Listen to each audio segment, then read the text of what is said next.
Hello, everybody. How are we doing? Hope we're doing well. Only 2 minutes late today. Sorry about that.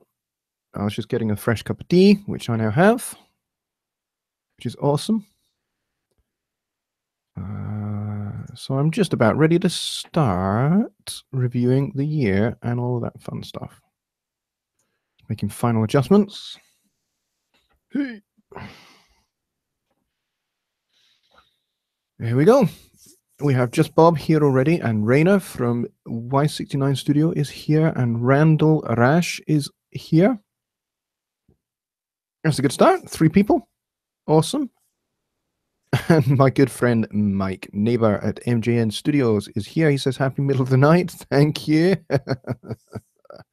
Yes, for me, it is 3 minutes past the start of New Year's Eve. For you guys, it's, yeah, you've got another 6 hours to go yet. But yeah, so that's where we are right now. And it's extremely cold here, which is why I'm wearing the fleece. We do have the heating on in the house, but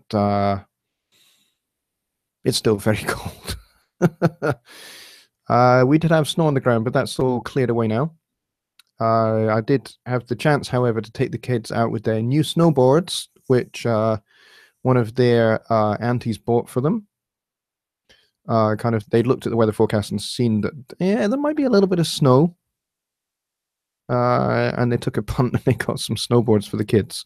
And the kids had a blast. They had a great time. And that was it. The snow was gone after about 6 hours. But so all that's left outside now is ice, and lots of it, because it's kind of rained a little bit today, and then the temperature's just gone.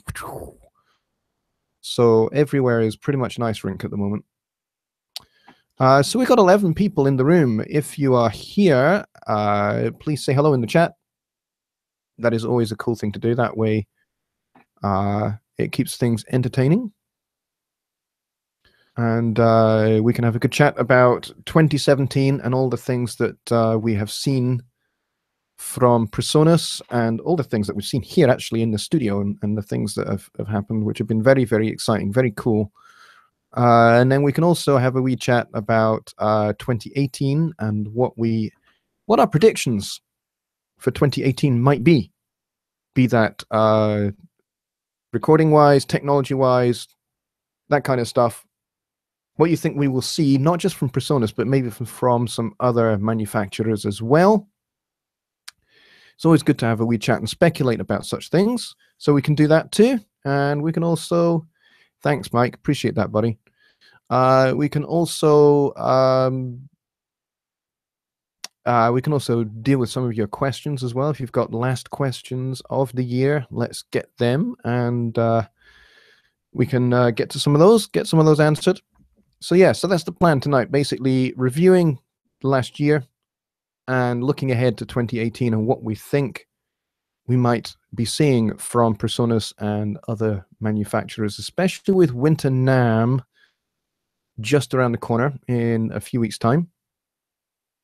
So yeah, so I've got some things that are going to be going on in the studio in 2018, and for my business, I've got something very special coming for all of you guys, which should be really interesting. I think I've kind of alluded to it in previous live streams, but yeah, going to talk a little bit more about that, and hopefully 2018 is going to be a great year for all of us going forward in learning to mix, learning to master, learning to record, learning to write your songs and all of that. So that is kind of where we're at, really. We've got 12 people here. It'd be nice if we could get a few more in the room. That would be cool, and have a bit more of a party atmosphere, a bit more of a chat. So 2017, a lot has happened here in the studio. We've done. I've had loads of clients actually. 2017. I've been a really busy guy with mixing, and really busy with developing other things. With Dave Vignola, we launched MIDI Drums Made Easy Volumes 1 and 2 this year. April, we launched Volume 1, and then in the summertime, we launched Volume 2, and both have kind of done okay, actually. Hey, James Hall, how are you, mate? Good to see you. Yeah, so both those products they've done all right. They've done pretty good. We've sold a good number. It'd be great if we could sell more. So if you're interested in learning more about how to make your drum programming sound more realistic, and you don't want to shell out money for something like Easy Drummer or Addicted Drums or Superior Drummer or Stephen Slate Drums or any of the other ones, and yes, they are reasonably priced, but if you really have no budget for those kind of things, and you just want to use what is available in Studio One or available in the DAW that you're using, then MIDI Drums Made Easy Volume 1 and 2 is the thing for you. Are the things for you. Lowenz asks the first question of the night, and it's a great one. He says, what's Hogmanay? That's a great question. Most of the world celebrates New Year's Eve on the 31st of December. We celebrate something called Hogmanay, which is basically the Scottish version of New Year's Eve. So that's the simplest way to describe it. It's basically New Year's Eve. Like, for example, in England, yes, they celebrate New Year's Eve, but they also refer to it as Hootenanny as well. I don't know why. But here in Scotland, we call it New Year's Eve, but we also call it Hogmanay. There are various reasons for it, which I won't bore you with. But let's just say it's kind of relatively traditionally Scottish, that we call it Hogmanay. So I'm glad you asked, because that's why I put Hogmanay in the title of tonight's broadcast, was because I thought that we might get somebody asking that question. Rainer says 2017 ends with Lost My Way. Hope to find back in 2018. Yes, I totally understand that. And we have Ismail Abdurrashid here from New York City. Good to see you. I think you're new to my show, which is great. Welcome. I hope you enjoy. You will note that this is a little bit of a low budget broadcast because my internet here is particularly slow. I don't really have enough bandwidth to be able to do the kind of show that Johnny Gibe or Dave Vignola do. So this is as good as it gets. Audio will be in mono, and it may be a little garbled at times, and sometimes picture might be a little bit frozen, a little bit pixelated. So if you are able to get past those issues, then by all means stick around and enjoy. Hopefully the content will be better than maybe the quality. So yeah, Izzy is fine. Okay, Izzy, I shall call you that if that's cool with you. James Hall says, I turned away and missed the answer to what I was wondering. Let me just go back and check what your question was, James. What was it you were wondering, my friend? Was it Hogmanay, perchance? Yes, we call it Hogmanay in Scotland. In England, they call it New Year's Eve. They call it sometimes Hootenanny as well. But pretty much it's the same. You didn't ask one. Okay. That's fine. Izzy asks, are you using OBS? I am not using OBS. I have OBS and I could run it. However, the issue I have is bandwidth. It's an actual internet issue. So it doesn't really matter what software I run. I'm just going to encounter these kind of issues. I tried running OBS, and essentially the problem that I had with OBS was that because the bandwidth I have here is my upload speed is so slow that I would get a lot of dropouts, a lot of frames get dropped out. So audio would be fine, but picture would freeze a lot, and sometimes we'd get a lot of buffering. And I didn't think that was, I didn't think that was worth it. really. So what I'm using currently is I'm basically just using Google Hangouts on air. And there is a way in YouTube to patch Google Hangouts on air directly into YouTube. So that's what I'm doing. We have another one who is a new person here. K Lavi Biz Productions. I think that's right. Correct me if I'm wrong. He says, hi, everyone. Good to see you. I think you're new to my show as well, which is awesome. Welcome. John Anderson, my good friend John, asks, although I think he's asking Rainer at Y64 Studio. He says, I sent my mix of Lost My Way in yesterday. I listened to yours. Dude, tough competition. Yes, you're referring to one of the mix contests that's ongoing at the moment. And yes, I've heard some of the mixes already as well. And it's going to be tough to judge that one. Robert Sattler, who I think is also new. Wow, we've got so many new faces today. Welcome. Good to have you here. Robert Sattler says, got Superior Drummer, but it needs more than starting the plugin, using it based on MIDI drums made easy volume 1 and 2. Right, okay. No, I don't use Easy Drummer. Excuse me. I don't use Easy Drummer or anything like that. I do everything in the DAW, and I have done for 30 years. You know, with Cubase version 1, I started programming drums, and I am a drummer. I've been playing drums for nearly 40 years.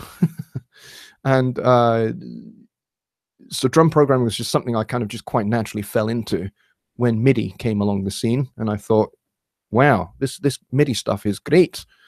I see a future in this. So I started teaching myself how to program drums, and that was it, really. And so, yes, there are Superior Drummer and stuff like that out there, which are really outstanding. But I'm so used to just using my MIDI keyboard, this guy over here that's 25 years old, I'm so used to doing this and doing it in the DAW that I thought, you know what? I'm sure there's a lot of people out there that maybe can't afford something like Superior Drummer. And need to get a bit of a grounding in actually programming drums to make them sound realistic in the first place. And then you can make use of something like Superior Drummer and use a little bit more discernment and knowledge to make something like that really work. Miles McGonigal, my good friend, is here. He says, howdy, everybody. Mervyn Walker, good to see you, my friend. Riffman Rob is here. He says, sorry I'm late. You know what? It's not a problem. It's New Year's Eve. Well, it is for me anyway. It's not for you yet. If you're in the United States, it's not for you yet. For me and for Rainer, who are the other side of the Atlantic, it is New Year's Eve. So we are already celebrating, aren't we, Rainer? There you go. Lavibiz says, yeah, I'm new. Good. Well, welcome. I hope you enjoy my show here. And also, I hope that you find all my other content on my YouTube channel helpful and useful to you as you're learning mixing, mastering, and everything else that's there. There's even some stuff on songwriting there. And I've got things like the power of the key change, where I explore going from a major key to another major key, or major to minor, or minor to another minor key. Show you how to do that, which is in my experience, much overlooked tool in your songwriting kit bag. So have a look at all of that stuff. Those two videos are a little bit out of date, so I think I'm going to update my songwriting videos and add to them a little bit. So that's my plan. That's part of the plan for 2018. John Anderson says, I have a question. Your thoughts on pre-delay for reverb? I've been doing some research and I've been able to build a chart based on the BPM. Is this something you do? No. I don't really. You can tie it into the BPM. You can do a calculation that works out the milliseconds of the pre-delay and have that match your tempo of your song. You certainly can do that. If you're good at math, do it. If that's your thing, go ahead and do it. And if you've been able to build a chart, that's fantastic, John. And I'm sure that would be a very useful resource for a lot of people. So I would say just get that out there into as many people's hands as possible. I'm not really very good with numbers. I tend to get them in the wrong order. I tend to put the decimal place in the wrong spot, things like that. Those are the kind of things that I struggle with. So I tend to go with, if it sounds right, it is right in terms of pre-delay on a reverb. Not that I use a lot of reverb. I don't use a lot of reverb. There are a lot of great engineers out there that will use tons of reverb. My great friend Paul Drew, who is a really good mix engineer and producer, and he does a lot of stuff with Studio One Expert, or certainly did for a little while. Do quite a lot of stuff for Studio One Expert. He's a top draw producer and mix engineer, but he uses quite a lot of reverb, but he does it very, very skillfully. I prefer much more natural, more dry kind of sounds. That's just my style, really. So if I'm going to use a reverb, I'm going to do it very, very subtly. More something that is heard, more something that is felt than heard for me. So, John, I hope that answers your question, buddy. And K Lavibiz Production says, great stuff, thanks. Awesome. Rainer at Y64 Studios says, yes, it is. In this competition, I'm first hour to celebrate New Year. Yes. Yes, indeed. It is 1:19 in the morning for the good folks over in Germany. I have some friends actually that live in Berlin, and some other friends that are actually going to move to Berlin in March of next year, which is very exciting for them. So let's see. Miles says, Mike, got that new equipment wore out yet? I'm not sure what that's referring to. So yeah, 2017 has been a very, very busy year for me here. I've been doing the Songwriting Simplified podcast with Johnny Gibe every Wednesday, pretty much throughout the whole year. And it's been really, really good. They are such good fun. Learn Music says, you should come to Cornwall. I lived there for 12 years. I have been there, my friend. I lived in Mullion, actually. For those of you that are familiar with Cornwall, down in the southwest, far southwest of England. I lived there for I think, was it 12 years or was it 9 years? I can't remember exactly. But yes, I went to school there. And I even played in Cornwall's Jazz Orchestra. I played cricket for Cornwall. Yeah, I did quite a lot when I was down there. And I think I played at least a couple of shows with the County Youth Percussion Ensemble as well.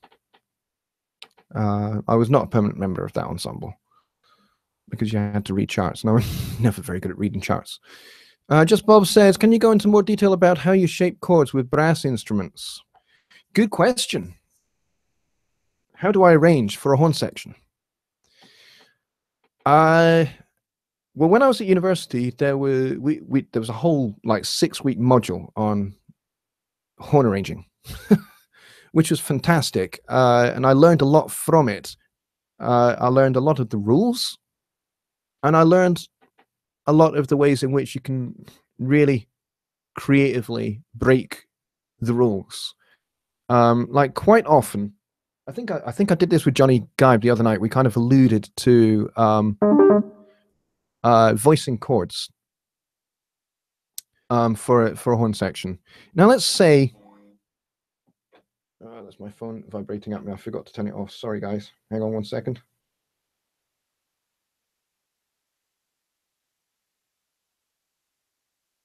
There we go. It shouldn't do that again. Are we charged up? Yes, we are. That can go over there. Sorry about that, guys. Most unprofessional of me to do that. So let's take a B flat 13 chord.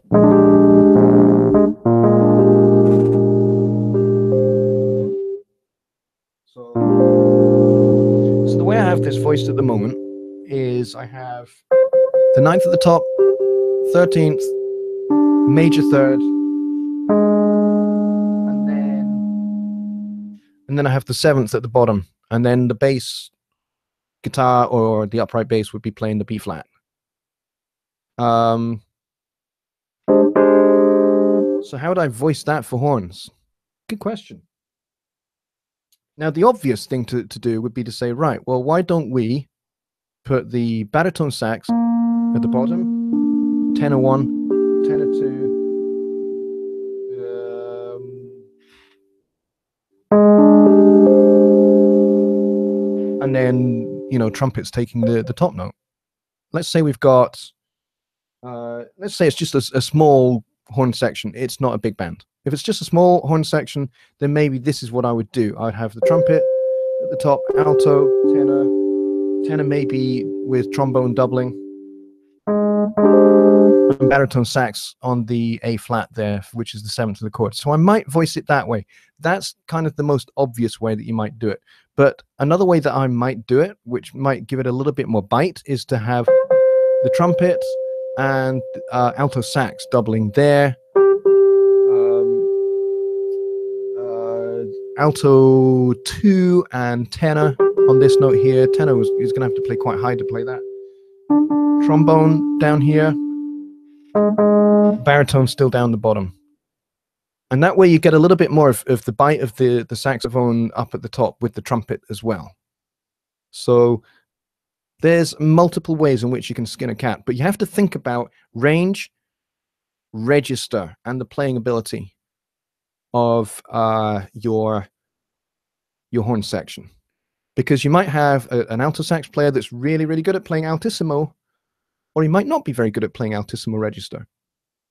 Which is altissimo is the very, very upper extended register of the alto saxophone. So you might be really, really good at playing really, really high up notes, but you can't write that way for a horn section unless you know for certain that the person that you're writing for can play that note. If they can play that note, then great, write it. But if not, then you need to write much more conservatively range-wise. So you have to think carefully about how you're going to voice when you're writing for a horn section. And if you're doing it with MIDI and it's not a real horn section, you still need to think as if it is a real horn section. Otherwise, it will not sound at all authentic. And it will sound like a MIDI horn section. So there are things to bear in mind. If you're doing it with MIDI, think about the range and register of the instrument. Now, a lot of sample libraries that you get for horns these days, they are pre-mapped to the register of the instrument. And they won't go any higher or any lower. And I think that's fantastic because that prevents you making mistake number 1, which is to write too high or too low. However, it doesn't prevent you making major mistake number 2, which is forgetting to breathe. A real horn player has to breathe. You can't just hit the note and hold it, which is what you can do on a MIDI keyboard. So if you're wanting like long whole tones, like let's say, for example, Black Cow, Steely Dan, verse 2 has saxophones playing a bed underneath the vocal, which gives the rhythm section an extra little timbre, extra little bit of color. But they're all voiced quite low down on their instruments. Now, if you were doing that with MIDI horns, the temptation would be just to play long notes. You know, like, you know, you're basically going to go 1, 2, 3, 4, 1, 2, 3, 4, 1, 2, 3, 4, 1, 2, 3, 4, 1, 2, 3, 4, 1, 2, 3, 4, 1. You know what? Sax players can't do that. You have to give them breaks. Most sax players will manage if they're voiced low down and they can really, you know, kind of like put as little air into the horn as possible. You might get 4 bars out of a sax player or a trumpet player, but you can't bet on it. So break it up into 2 or 3 bar little phrases.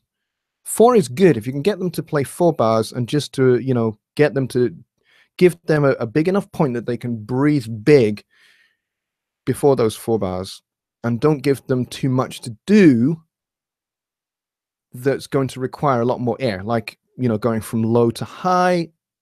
That's going to be a trouble. They're going to run out of air.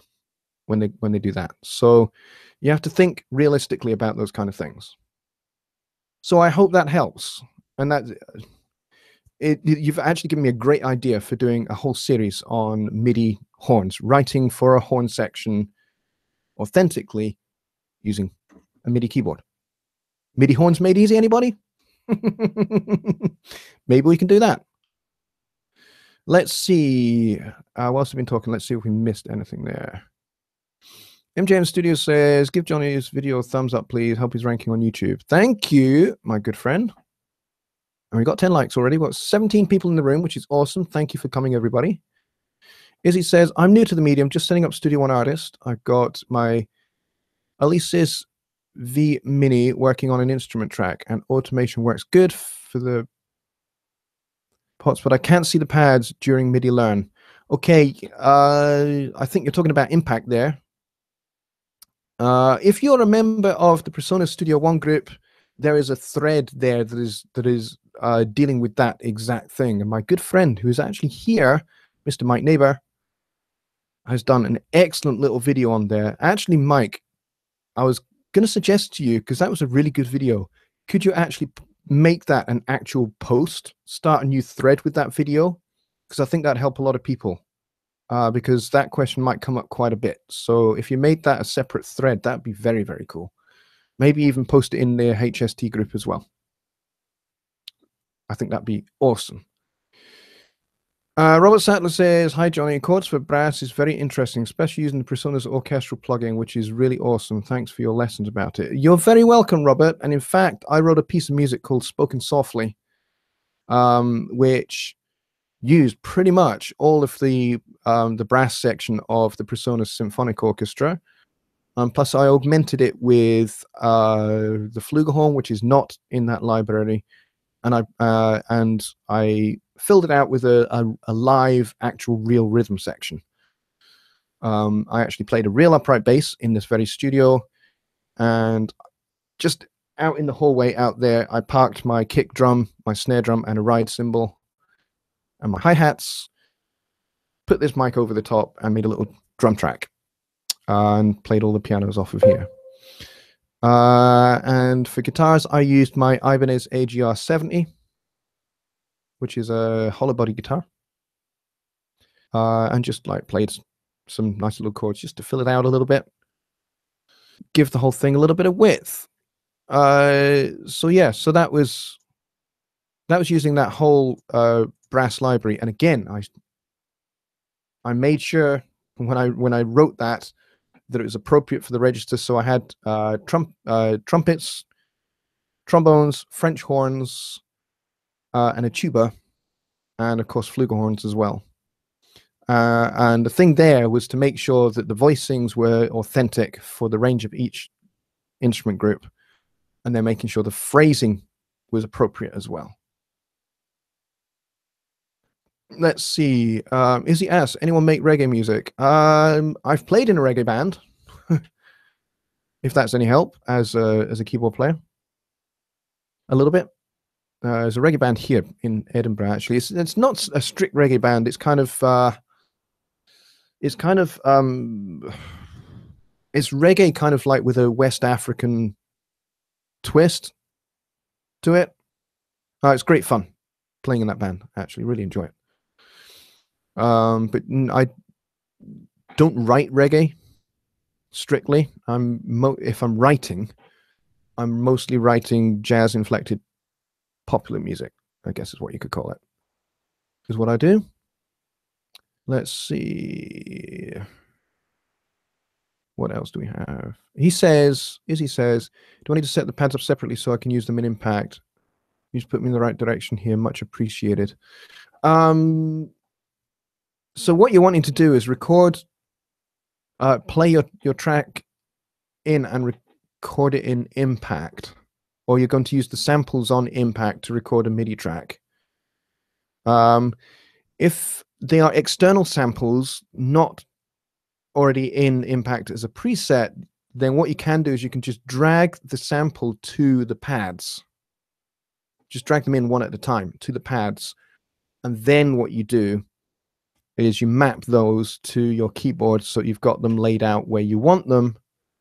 That's easily done. You just select at the bottom corner of, I think it's the right-hand corner, there's a note assigned to each pad. You can change that if you want to, so you've got the mapping how you want it. And then you just record arm the track in Studio One, hit record, play your pads away on your MIDI keyboard, and then it will record perfectly for you. Should do. So I hope that works.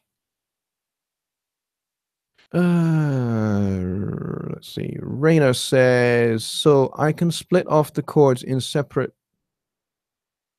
tons and give me every section his one instrument. You could do that. Or you could kind of write in sections. So you could take your, let's say you could take, let's say you got 3 tenor saxes that you're wanting to have, you're wanting to write for, essentially. Then you just take the tenor saxophone sound and you voice 3-part chords there. Unless you've got like counter melody, you might want to do those on separate tracks. Unless you're good at playing two-handed and you can play, 2 different melody parts in at the same time, that might work. But yes, otherwise, split them out to separate tracks. And that will actually help you with mixing as well.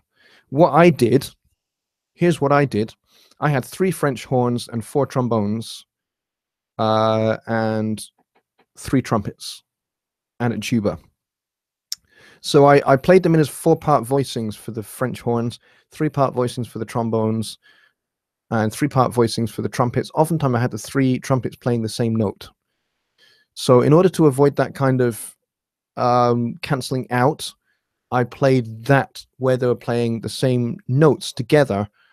I played those 3 times on 3 separate tracks. So that's what I did for that. And then where there were French horns with 4-note chords, I then just did explode to pitches. And so that each French horn had its own channel. And then I could just pan them out. And then I mixed them as a bus. So I had the 4 French horns routed to a French horn bus, 3 trombones to a trombone bus, and so on and so on. So there you go. MGM says, great advice. I need to build breathing points into my brass. Yes, it's a classic mistake that people make when they're writing horns for their songs and they're doing it on MIDI. They think, yes, I've got extremely realistic samples here, like maybe something like the Chris Hine horns, for example, which are fantastic samples. You can really quickly, really easily just get swayed by that and think they're fantastic samples. I will get away with murder. No, you won't. The better the samples, the more realistic you need to think and approach the writing for those horns. Because actually, the better the sample, the less you can get away with. The opposite is true. K. Levy Biz Production says, yes, MIDI horns made easy. Yes, that's certainly something I will think about. Let's see. So Izzy says, so I can use the V Mini for presence for melody on one track and the same for impact for drums, if I understand this correctly. Yes, you should be able to. If it's the same MIDI controller, if the V Mini, I don't know what the V Mini is. I'm assuming it's a MIDI controller. You should just be able to use the same MIDI controller for whatever MIDI you have, whether it's bass, guitar, drums, horns, North African nose flute, whatever. You should just be able to do the same. Just use the same thing. Just make sure that it's on a different channel and the channel is set up correctly, so you don't get kind of like 2 channels cross-talking, which doesn't really occur nowadays because of the way MIDI is handled these days. But certainly back in the early days, you could get crosstalk if you accidentally had 2 instruments mapped to the same MIDI channel. Doesn't really happen so much now, but it certainly did. So I hope that helps. We are, gosh, 37 minutes into the show and 18 people are here, which is fantastic. I'm going to take a small break. Oh, hang on just a second. I've just dropped my My coaster for my tea. I'll be right back. I'm just going onto the desk. Bye.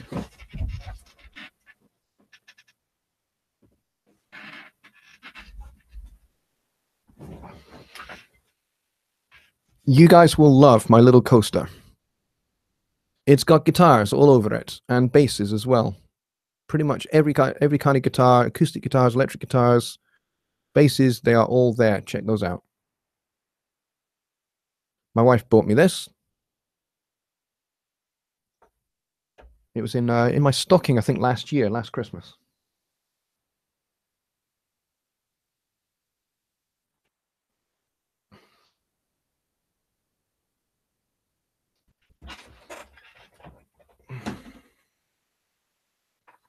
Alrighty. Let's see. Rainer says, that helps me a lot. I try to do with contrabass and cello and violin in three-part chords and set the bass an octave below, violin -1 octave, and I think it worked well. Okay, well, if it sounds good, it is good. But yes, I would suggest referencing with real actual string section writing as well. Robert Sadler says, if anyone likes reggae, I would recommend Monty Alexander. Yes. Harlem Kingston Express, most definitely. Could not agree more. Greetings to Kevin. Yes, for those of you that don't know what Rainer is talking about, he's talking about this guy. This is Kevin. Kevin the Studio Gerbil. He's still here. John says, can I ask one more question? Of course you can. Is anyone using a widescreen monitor to mix? I'm trying to decide on a standard 32-inch or the 34 ultra wide, which is a little narrower. Good question. I am not using one.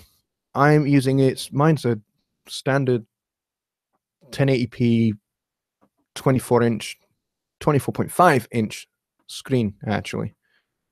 You could go wide, ultra wide, but you know the thing to remember is it's actually going to squash your GUI a little bit and stretch it out. So you need to make sure that you get the screen resolution set correctly for that. So that's something to be aware of. All right, we have 18 people in the room and we got 20 minutes to go. So we've answered a few questions. We've very briefly talked about 2017. I think maybe for the last 20 minutes or so of the show, we should talk about predictions for 2018. What do you think we're going to see technology-wise for music production in 2018? What are your thoughts, guys? Get tapping away on your keyboards super fast, because there is a little bit of a delay between me talking and what appears in the live chat. So I don't want to be twiddling my thumbs too much.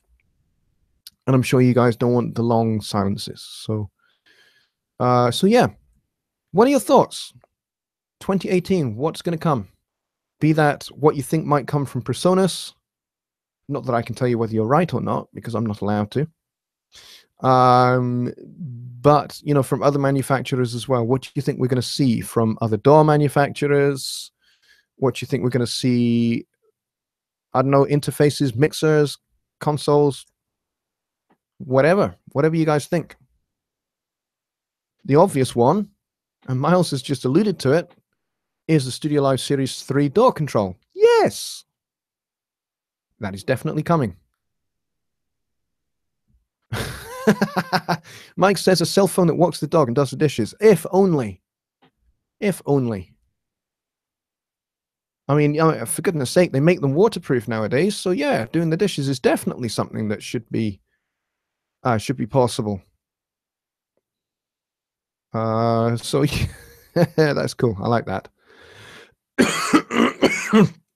Excuse me, I have a bit of a cold, which I'm trying to deal with.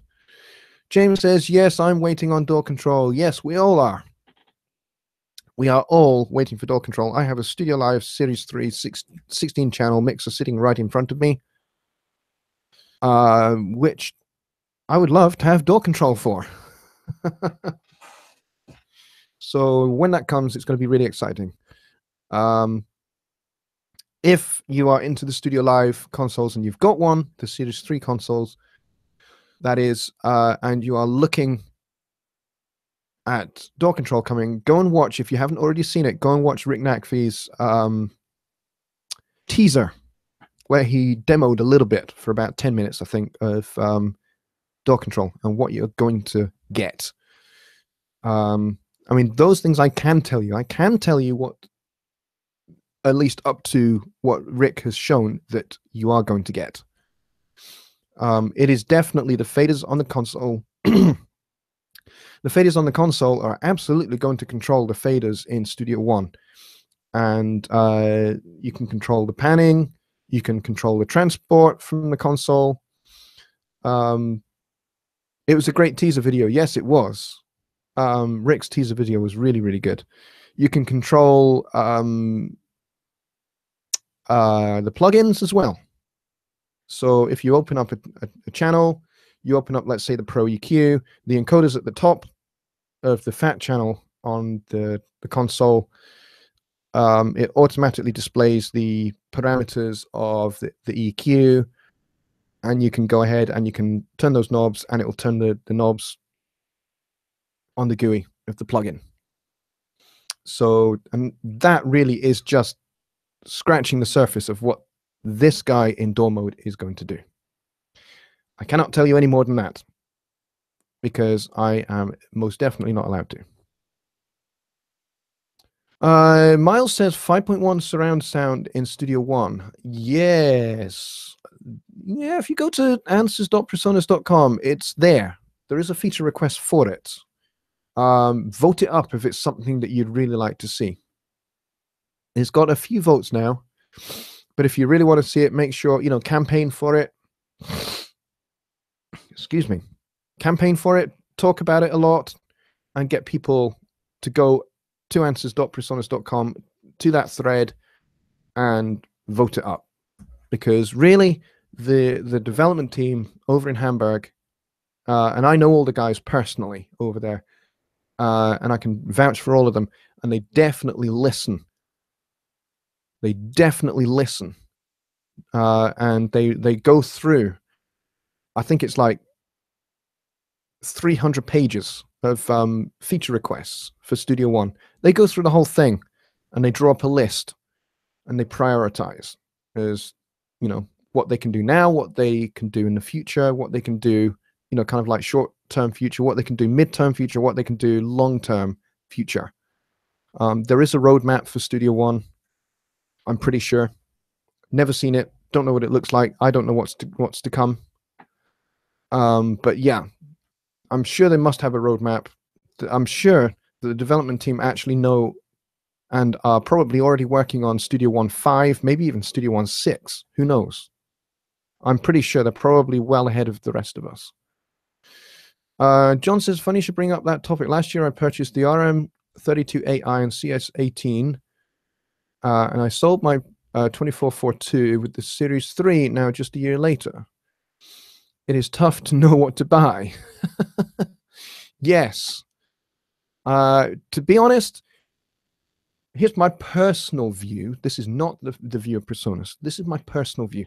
My personal view is the technology developed in the CS18 was baby steps towards what we are going to get, hopefully, very, very soon with the Studio Live Series 3 consoles, the door control mode. I'm pretty sure that that's kind of, it was baby steps development technology. Can it be done? Can we get an external device to control Studio One? Now they've already, kind of started down that road with the fader ports, and we've got the fader port 8, and we've got the fader port 16 now. So, they know that they can get a heck of a lot of external control from a hardware device of Studio One now. They're getting very good at it. So, nice save on that roadmap comment, non-disclosure. Well, I've never seen it, Izzy, so I cannot actually comment on something I've never seen. So it wasn't really a save. But I'm pretty sure they have one. They must do.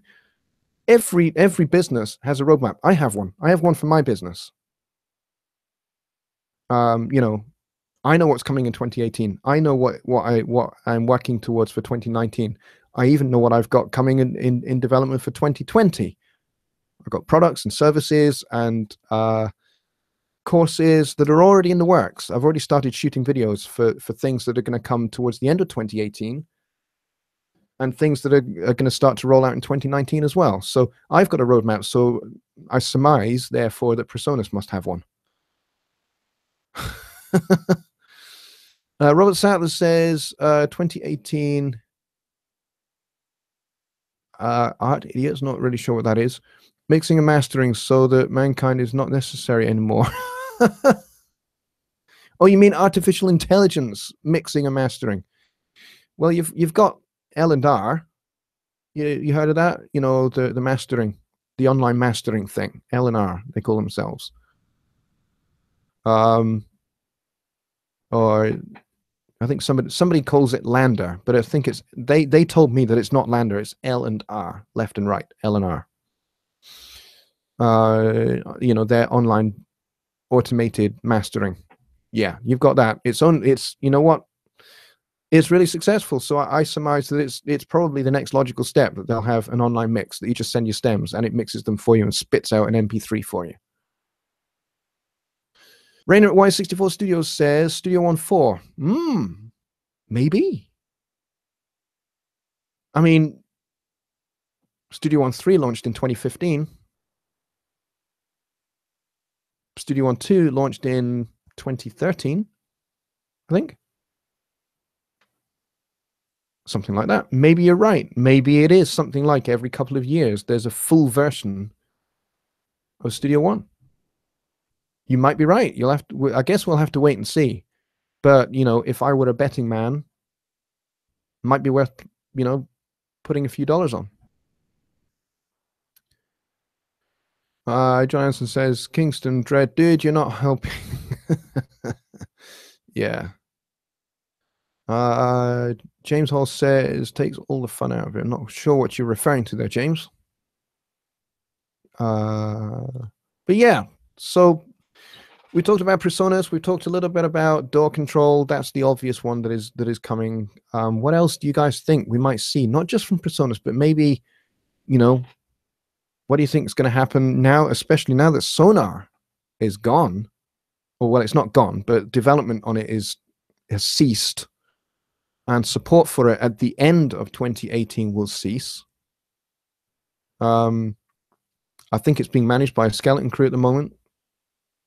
So with Cakewalk, which has been around, you know, Sonar has been around for 30 years. I mean, that's a big DAW out of the market. Who fills that gap? You know, is Reaper going to step up and fill the gap with some of the things they're doing? I mean, that's a pretty good DAW, Reaper. I've played about with it. A friend of mine who's a film composer uses it. I've played about with it. It's a great DAW.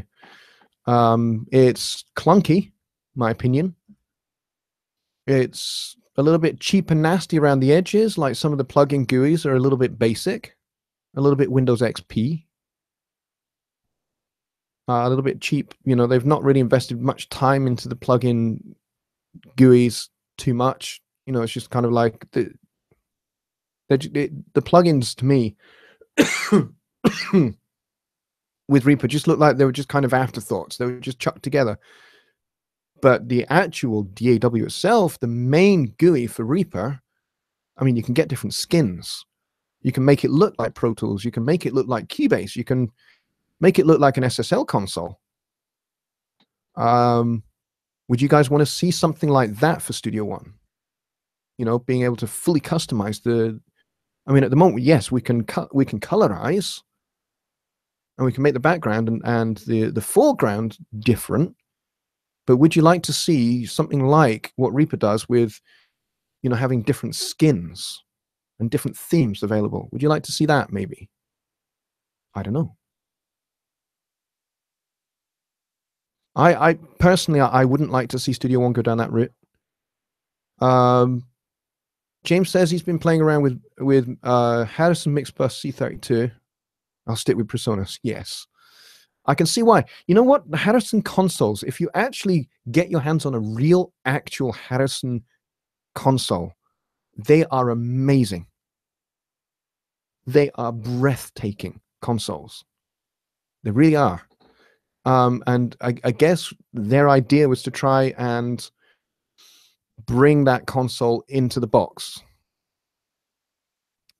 And it's kind of needlessly complicated.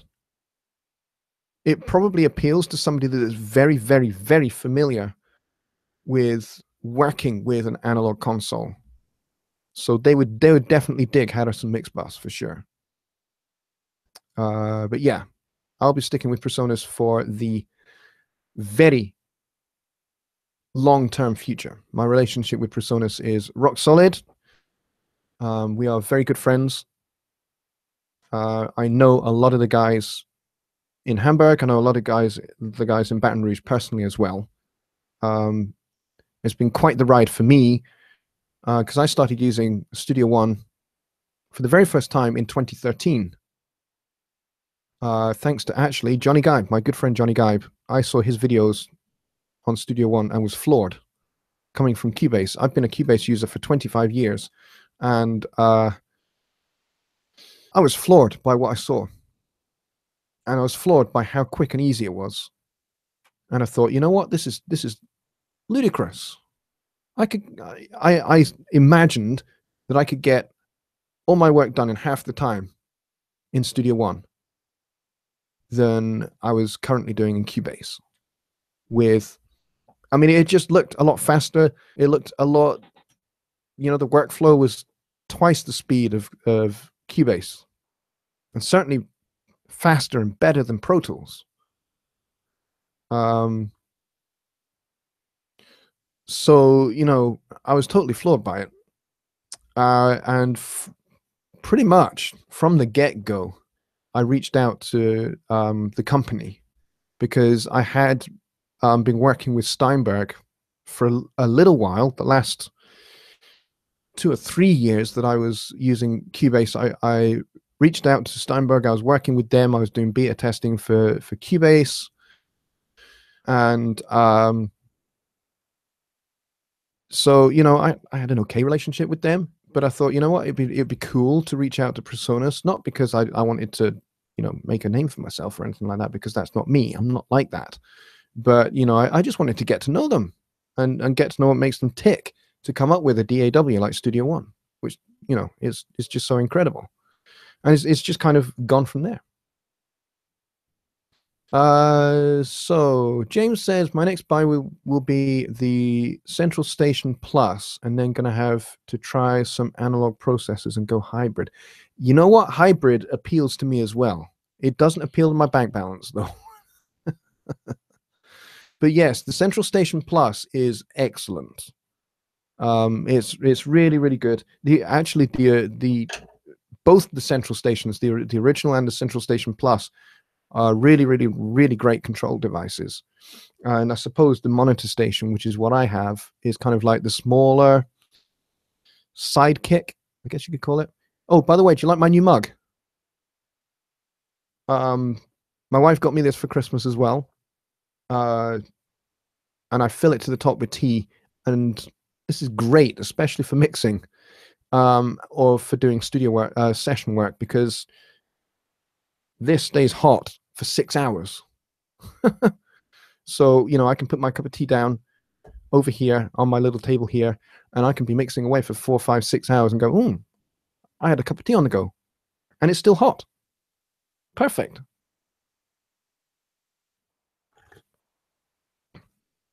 MJN says 500 series hardware is the way to go unless you have the room for big racks of gear. Yeah, I'd agree with that. James is thinking of getting a D-Box, the dangerous D-Box analog summer. James, go and talk to David Vignola, my really good buddy David, who I work with. He runs homerecordingmadeeasy.com and also runs learningtomix.com with my other good friend Pete Woj. I work very closely with Dave because I've created a number of Home Recording Made Easy products. And by the way, more to come, I should tell you. That's one of the things that's coming for 2018 for me.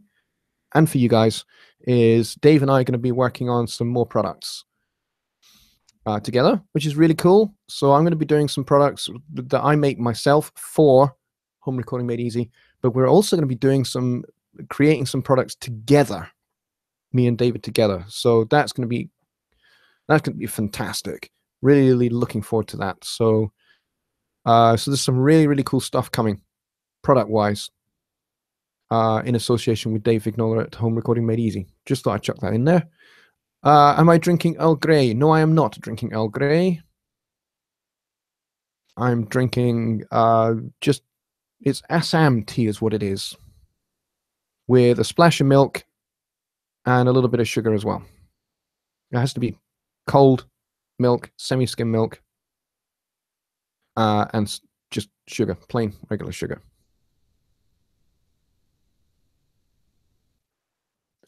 And it is perfect. So for those of you that, you have British friends maybe, and you think they're British, they will drink tea. Got to know how to make a cup of tea right. If you're an American and you want to impress a Brit, make them a terrific cup of tea. And the way you do it is you don't leave the tea bag in for too long, because if you do, it will stew. Not a good taste. A splash of cold milk, preferably semi-skimmed, and sugar to taste if they want it. Don't give it sugar if they don't want it. And you will truly impress a Brit like me if you make a cup of tea like that. I'll drink that all day long.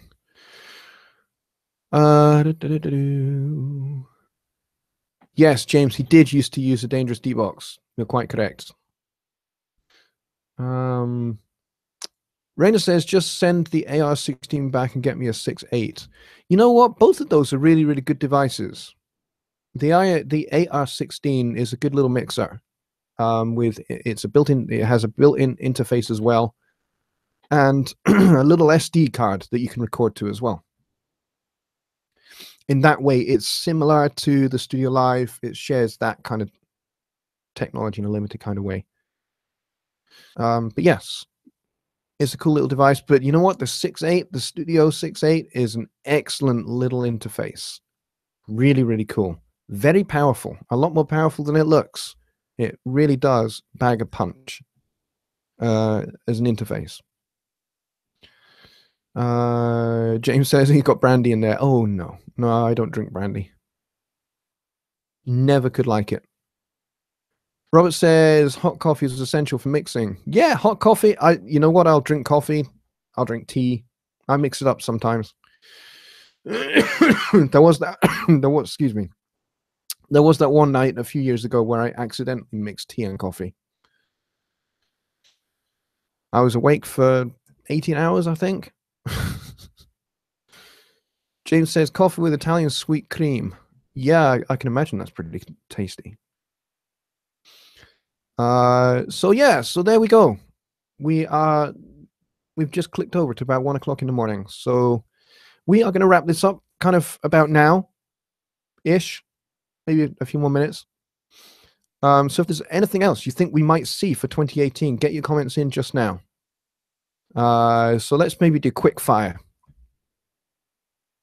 A quick fire round of things we'd like to see for 2018. And it can be personas, it can be anything. Could be, if you think there's going to be a new version of Pro Tools, say so. Or if you think another DAW is going to bite the dust. And Woodbeast is here. Woodbeast, my good friend. Good to see you, mate. Woodbeast is an epic guy. If you don't know who he is, if you're one of the new people to my show and you don't know who Woodbeast is, go say hi to him. He is hilarious. He's just a great all-round dude. He says, happy Hogmanay. Thank you, buddy. Yeah, it is. It's 1 a.m. It's proper Hogmanay now. So we're going to have a busy time today. It's 1 a.m., so I can call it today, can't I? Yeah. So I'm going to be playing a gig for Hogmanay like I pretty much always do. It is my one my one gigging date that is in the diary a year in advance. Orchestral mixing made easy. Ah, that's a good idea. Orchestral mixing made easy. What a great idea. Thank you. Bobby Booth has just arrived and he says, okay, bye. Bobby, good to see you, mate.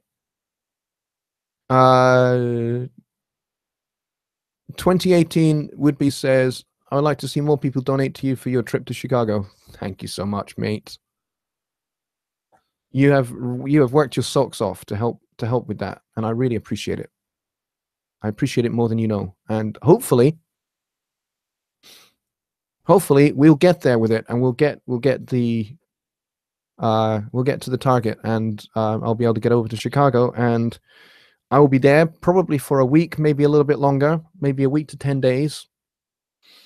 And I'll meet up with Dave Fignola and Johnny Gibe, and the three of us are probably going to shoot some pretty exclusive content that you're not going to find anywhere else in the entire world, because it'll be the first time that the three of us are in the same room together. We might even do some special live streams together.